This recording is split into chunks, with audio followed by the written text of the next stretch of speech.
Episode की शुरुआत होती है और हमें एडवेंचर गिल्ड के यहाँ दिखाया जाता है, जहाँ पे हम ऑन रोड को देखते हैं, जो कि इन्हें बताता है कि योर मैजेस्टी यानी कि एम्परर ने तुम्हें वहाँ पे समन किया है। इसकी बात सुन के सभी लोग हैरान हो जाते हैं और उससे पूछते हैं क्या तुम सच बोल रहे हो क्या। ये इन्हें कहता है कि हाँ, क्योंकि तुम ग्लैडस्टोन के हीरोज हो तो उन्हें तुम्हें यहाँ पे बुलाना ही था। पर वॉल्कन ये सुन के थोड़ी अलग रिएक्शन देती है, जिसके बाद ये लोग इसे पूछते कि उसे क्या हुआ, पर वो इसे कहती है ऐसी कोई बात नहीं है। ये लोग फिर यहाँ पे ऑन रोड को बाय कह के अगले दिन अपने सफर के लिए निकल जाते हैं, ताकि ये लोग एम्परर से मिल सके। कुछ देर के बाद ये लोग एक जगह रेस्ट करते हैं और कुछ दिन के सफर के बाद ये फाइनली इंपीरियल कैपिटल कैरल के यहाँ पे पहुंच जाते हैं। यहाँ पहुंचने के बाद इन्हें ये जगह काफी अच्छी लगती है और ये लोग ढूंढने लग जाते हैं कि कौन इन्हें लेने के लिए आया है। और ये यहाँ के सोल्जर्स होते हैं जो कि इन्हें बताते हैं कि इन्हें एम्परर ने भेजा है। इसके बाद ये लोग इन्हें एम्परर के यहाँ पे ले जाने लग जाते हैं। पर जाते हुए आर्या इन सभी को बताती है कि हमारे देश के सारे पॉलिटिकल मुद्दों की बात इंपीरियल सिटी में ही होती है। वहीं पे हम देखते हैं स्टेला और फेरी को, जो कि यहाँ पे खाने को दे के ललचा जाते हैं। पर वॉल्कन यहाँ पे कोई भी रिएक्शन नहीं दे रही होती है, वो काफी जैसे शांत होती है। ये लोग फिर एम्परर के महल के यहाँ पे आ जाते हैं। हमें फिर एम्परर के यहाँ दिखाया जाता है, जिसका नाम गेजल आर्चर होता है। वो इन्हें कहता है कि तुम सभी का स्वागत है हीरोज। मैंने तुम्हारे ग्लैडस्टोन के बारे में सुना और इसी वजह से मैंने तुम्हें यहाँ पे बुलाया तुम्हारी तारीफ करने के लिए। ये लोग इस चीज के लिए इसका शुक्रिया करते हैं। वही वॉल्कन इन्हें कहती है कि आपसे मिलकर काफी समय हो गया योर मैजेस्टी और रॉयल प्रिंस का नाम जूलियस होता है, जो कि इसे कहता है कि हाँ आर्टिफैक्ट स्मिथ वॉल्कन तुमसे भी मिलकर काफी समय हो गया। पर ये लोग हैरान होते हैं कि आर्टिफैक्ट स्मिथ कब बन गई। ये इसे बताती है कि मैं तुम सभी को बताने वाली थी कि मैं एक आर्टिफैक्ट स्मिथ हूं, पर मुझे कभी समय ही नहीं मिला। एम्परर फिर वॉल्कन को कहते हैं कि लगता है तुमने अपने बारे में इन्हें कुछ भी नहीं बताया कि तुम इस नेशन के सबसे बढ़िया आर्टिफैक्ट स्मिथ हो। पर प्रिंस से कहते हैं कि ये भी नहीं। रैग्नारॉक में ग्रैंड मैजिशियन की पार्टी में वॉल्कन भी थी, जिसे टाक्रेस के नाम से जाना जाता था, जिसने अपने हैमर की मदद से हमारे देश की यहाँ पे सेवा की है। पर चाहे जितनी भी बड़ी दुविधा क्यों ना आ जाए, वॉल्कन हमेशा आर्टिफैक्ट स्मिथ की तरह इस नेशन को सर्व करती रहेगी। वॉल्कन कहती कि हाँ इन्होंने बिल्कुल सही कहा, मेरी सर्विस की वजह से वो लोग मुझे मेरी छोटी मोटी दुकान चलाने के लिए दे रहे हैं। पर आर्या बिल्कुल हैरान हो जाती कि वो एक इनक्रेडिबल इंसान के साथ अब तक थी और इसे पता ही नहीं था। वही तामा भी हैरान हो जाता है कि वॉल्कन इतनी बड़ी इंसान है, इसको पता नहीं था। वॉल्कन इन्हें कहती है ऐसी कोई बात नहीं है, मेरी तारीफ मत करो। पर तभी यहाँ पे होली डीमन बेल्ज़ेबूथ आ जाती है, जिससे कि ये लोग थोड़ा घबरा जाते हैं। पर जूलियस से कहता है कि मैंने तुम्हें कितनी बार कहा है कि अचानक से लोगों के सामने मत आया करो। वही वॉल्कन इन सभी को बताती है कि लेडी बेल्ज़ेबूथ होली डीमन होने के बावजूद इंसानों का साइड लेती है हमेशा। इसकी बात सुन के ये कहती है कि तुमने कितना घटिया इंट्रोडक्शन दिया है मेरा। वही इन सब चीजों को देख के आर्या सोच रही होती है कि लगता है मैंने कुछ ऐसा कर दिया जिसे अब मैं ठीक नहीं कर सकती। तभी बेल्ज़ेबूथ इसे बताती है कि तुम तो एक यंग एल्फ बनने वाली हो। तभी यहाँ पे जूलियस से कहता है कि मैंने तुम्हें कितनी बार कहा है बिना मेरी परमिशन के ये सारी चीजें मत क्या करो, ये तुम्हें शोभा नहीं देता। पर वो इसे कहती है कि मुझे एक फोर्स की जरूरत है, ताकि जो डेमोनिक फोर्स वापस लौट आए हैं उनसे हम यहाँ पे लड़ सके और इन्हें हरा सके। वो लोग यहाँ पे 7th डीमन किंग मैमोन को जगाने वाले, उसकी सील तोड़ के और उसकी ताकत का यूज करके वो गॉडेस ऑफ डार्कनेस को यहाँ पे रिवाइव करने वाले, और इसी चीज के लिए मुझे तुम सभी की जरूरत होगी।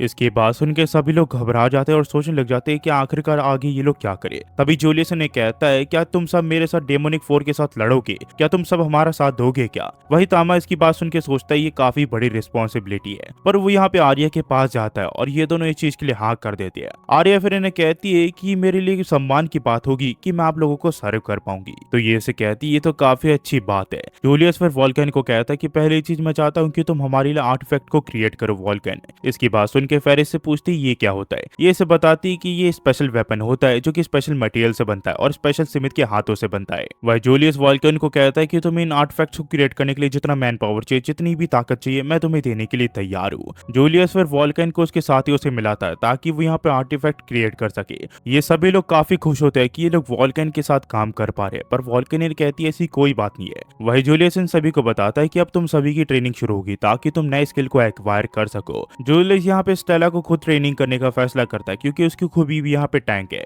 वही बेल्ज़ेबूथ यहाँ पे लिली और फेरी को ट्रेनिंग करने का फैसला करती है। वही आर्या सोच रही होती है कि इन सभी को तो ट्रेनिंग करने के लिए कोई ना कोई मिल गया, मुझे कौन ट्रेन करेगा। तो जूलियस से बताता है कि कोई स्पेशल है जो कि तुम्हें ट्रेन करने वाला है, पर ये उसके ऊपर है कि वो तुम्हें यहाँ पे अपने स्टूडेंट के तौर पर एक्सेप्ट करती है कि नहीं।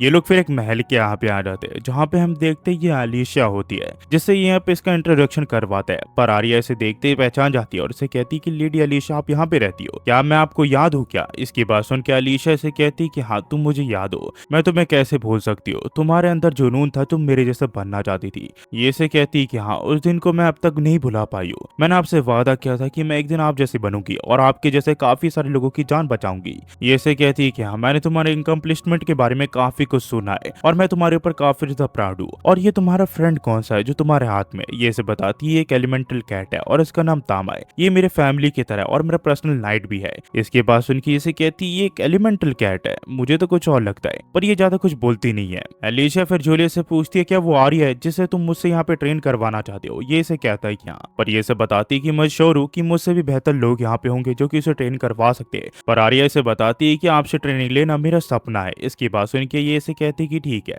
हम यहाँ पे इस चीज को ट्राई करके देख सकते हैं। ये लोग फिर एक खाली मैदान में आ जाते हैं ताकि ये लोग आर्या की ट्रेनिंग शुरू कर सके। पर जैसे ही अलीशा अपने स्वॉर्ड को बाहर निकालती है तो आसपास का जो मौसम है वो पूरी तरह चेंज हो जाता है और तामा भी हैरान हो जाता है और कहता है कि मैं अब समझ गया कि अलीशा को लेजेंडरी हीरो क्यों कहा जाता है। उतने में अलीशा जो है वो अपनी स्वॉर्ड का यूज करके आर्या के आर पार कर देती है। पर ये एक इल्यूजन होता है जो कि अलीशा ने क्रिएट किया होता है आर्या के लिए। आर्या काफी घबरा चुकी होती है और वो कह रही होती है कि मैं इसके आस पास भी नहीं हूँ, पर अगर मैं यहाँ पे घबरा गई तो मैं यहाँ पे कुछ भी नहीं कर पाऊंगी। मैं अपना बेस्ट दूंगी ताकि मैं इसे हरा सकूं। और ये अपनी पावर्स का यूज करके अलीशा के ऊपर हमला कर देती है। अलीशा इसके हमले को डॉज कर देती है पर वो इसे कहती है कि तुम पास हो गई। आर्या से पूछती है ऐसे कैसे? ये इसे बताती है कि वो इसलिए क्योंकि तुम काफी से डर गई थी पर फिर भी तुमने मुझसे लड़ने का साहस दिखाया। कोई कोई लोग यहाँ पे पहला स्टेप ही नहीं ले पाते जो कि लड़ना होता है। जूलियस इसकी बात सुन के कहता है कि अलीशा का जो टेस्ट होता है वो सचमुच काफी क्रियल होता है। वो कहती है कि हाँ। तभी अलीशा इनसे पूछते है कि तुम कुछ कह रहे थे क्या? ये लोग इसे कहते हैं ऐसी कोई बात नहीं है। हमें फिर वॉल्केन के यहाँ दिखाया जाता है जहाँ पे वो इनके लिए आर्टिफैक्ट्स को क्रिएट कर रही होती है। वही बेजल बोथ लेली और फेरी को यहाँ पे चाय और बिस्किट खिला रही होती है, जिसे देख के ये दोनों काफी ज्यादा एक्साइटेड हो जाते हैं क्योंकि ये बिस्किट काफी ज्यादा अच्छे होते हैं। पर ये देखते ही इन दोनों के अंदर काफी ज्यादा मना होता है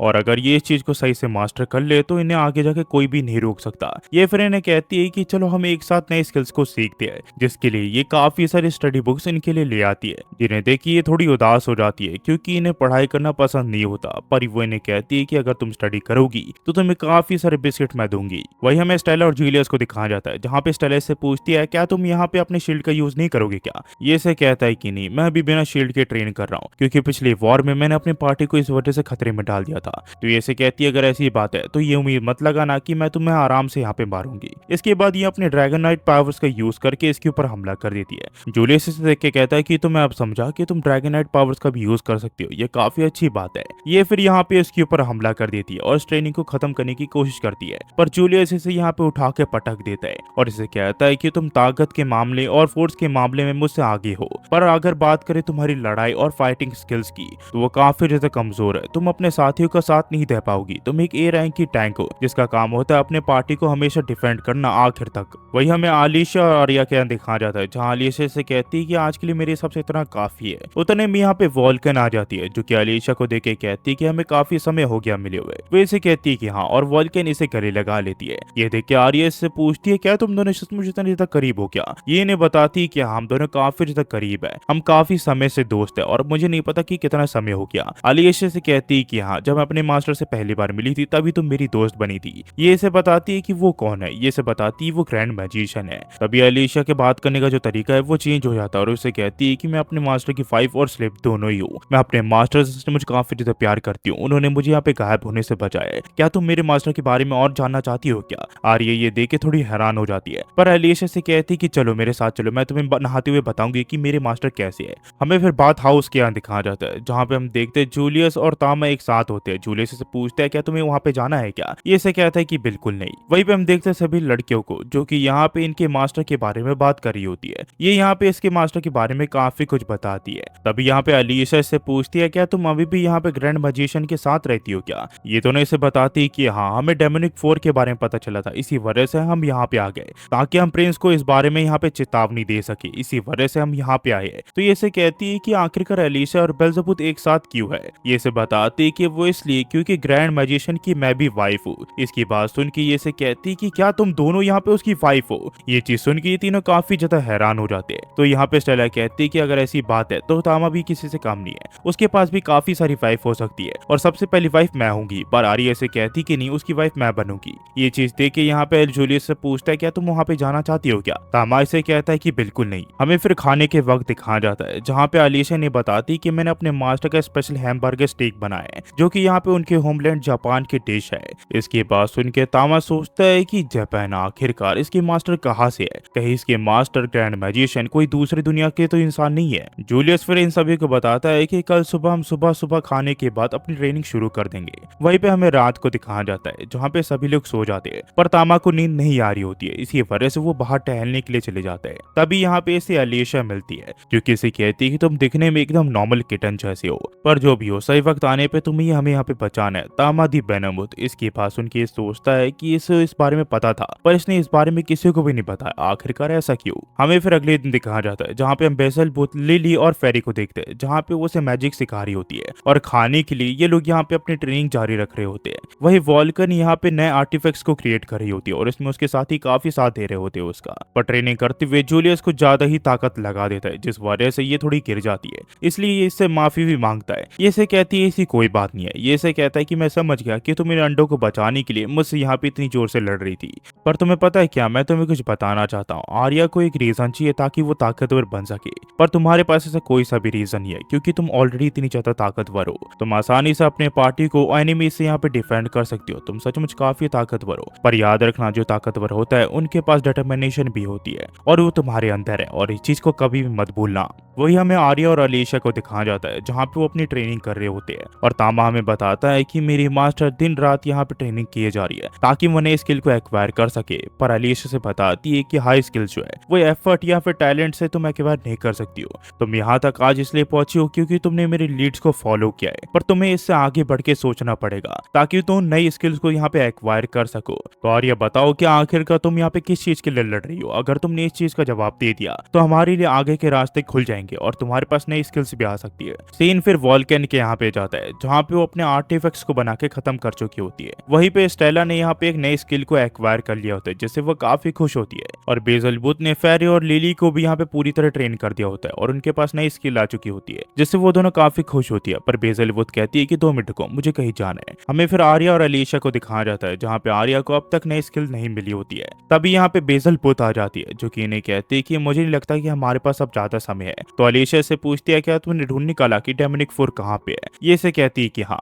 ये लोग फिर एम्परर के पास वापस आ जाते हैं और इन्हें बताते हैं कि वो चारों यहाँ पे अलग अलग लोकेशन में गए हैं। सेड्रिक और इंपीरियल आर्मी को यहाँ पे 2 लोकेशंस पे भेज दिया गया है और एक लोकेशन जो है वो यहाँ पे किंगडम ऑफ एल्फ्स के यहाँ पे है। इसके बाद सुन के जूलियस से कहती है कि अलीशा मुझे माफ करना, मैं तुमसे ये पूछ रहा हूँ जबकि तुमने वॉर को छोड़ दिया है। पर ये इसे कहते हैं ऐसी कोई बात नहीं है, एल्फ मेरा होमलैंड है, मैं वहाँ पे खुद ब खुद चली जाऊंगी। तभी बेजलबुत इसे बताती है कि यहाँ पे एक लेबिरिंथ रून भी खुला है जहाँ पे हमें जाना पड़ेगा और वो रून्स ऑफ ऑल प्लेसेस है जो कि कहीं पे भी जाके खुल सकता है। इसके बाद सुन के आर्या से कहते कि ठीक है वहाँ पे हम जाएंगे। और यहाँ से जो कहानी वो भी कंटिन्यू जाती है। इस कहानी का 9th एपिसोड है। जैसे अगला एपिसोड आ जाता है मैं उसे एक्सप्लेन कर दूंगा और आप तक पहुंचा दूंगा। और गाइस मुझे माफ करना, मैं वीडियोस इस महीने ठीक से नहीं डाल पाया। वैसे तो मैं काफी महीनों से ठीक से नहीं डाल पा रहा हूँ, पर चिंता मत करिए, हम यहाँ पे काफी बड़ी वीडियोस पर भी काम कर रहे हैं और वो ऑलमोस्ट रेडी हो चुकी है। तो मार्च में आपको काफी बढ़िया कंटेंट देखने को मिलेगा। आप में से काफी सारे लोगों के भी एग्जाम चल रहे होंगे तो प्लीज उस पर ज्यादा कॉन्सेंट्रेट करिए। पर हाँ, अगर फ्री टाइम मिले तो मेरी वीडियोस भी देख लेना। बस जाते हुए इतना ही कहूंगा। Thanks for watching. Next video मिलते हैं। होप सब बढ़िया होंगे।